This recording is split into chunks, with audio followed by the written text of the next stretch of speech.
Hello everyone, Amy here, ready to walk you through getting set up for our weaving workshop.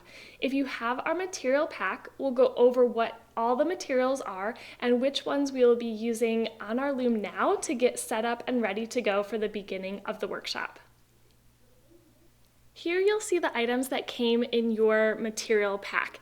We have our long yarn for our fringe, our additional weaving yarns. We have our wool roving, our wood dowel to finish our piece on, and then this is what we will be using to prep our loom. This is our warp string and our scrap yarn. What you need to have at home is you have your loom, you have a weaving needle. This one, if you saved it from class, or if you have some tapestry needles, you just want to have a larger eye that the yarn will be able to fit through. And then if you have this saved from your previous workshop, we have this spacer cut out of cardboard for the bottom of our loom.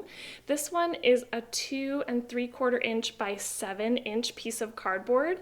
Even if you just have a cereal box and cut, again, that's a 2.75, 2 3/4 by 7 inch rectangle, and we will be using that to get our loom prepped and ready for class.